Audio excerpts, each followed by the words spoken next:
Hello दोस्तो, आजच्या नवीन कथेमध्ये आपल्या सर्वांचं स्वागत आहे. आजच्या नवीन कथेचं नाव आहे ओळीपलीकडचं सत्य. सविता काकू पुण्याच्या उपनगरात त्यांच्या मुलगा, सून आणि नातवंडांसोबत राहत होत्या. निवृत्तीनंतर त्या शांत आयुष्य जगत होत्या. एके दिवशी त्या जुने कपाट आवरत असताना त्यांना एक हाताने लिहिलेली चिठ्ठी सापडली, जी त्यांच्या सासूबाईंनी लिहिलेली होती. चिठ्ठीवर तारीख होती 1978. त्या चिठ्ठीत लिहिलं होतं, जर ही चिठ्ठी कुणाला सापडली तर एक विनंती आहे. जुन्या देवघराच्या मागच्या भिंतीकडे पहा. तिथे काही आहे जे कधीच कोणाला सांगितलं नाही. सविता काकू थोडा वेळ स्तब्धच झाल्या. त्यांच्या सासूबाई म्हणजे अत्यंत समंजस पण थोड्याशा गूढ स्वभावाच्या होत्या. त्या गेल्यानंतर त्या खोलीत कोणी लक्षही दिलं नव्हतं. दुसऱ्या दिवशी सविता काकूंनी त्यांच्या सूनबाईंना काहीही न सांगता देवघराच्या मागे पाहिलं. तिथे भिंतीत एक हलकीशी भेग दिसली. त्यांनी काठीने थोडा भाग कुरतडला तर भिंतीमागे एक लाकडी डबा लपलेला दिसला.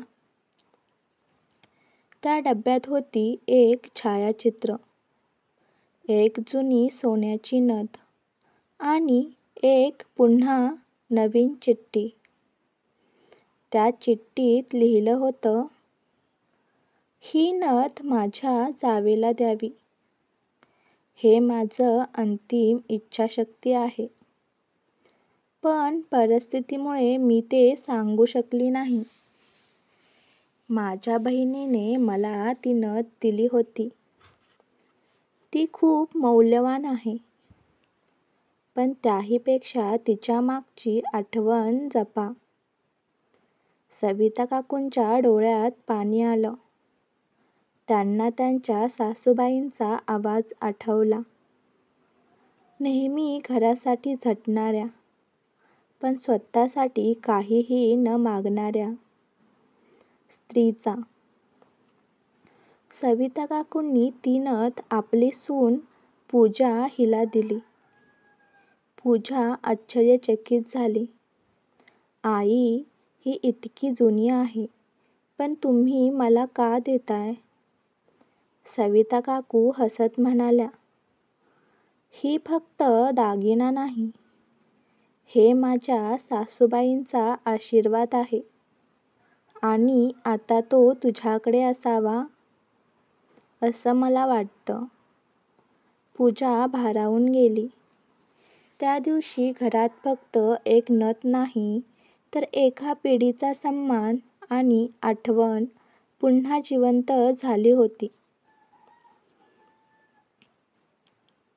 माझी कथा आवडली असेल तर व्हिडिओला लाईक करा, कमेंट करा आणि आपल्या चॅनलला सबस्क्राईब करा.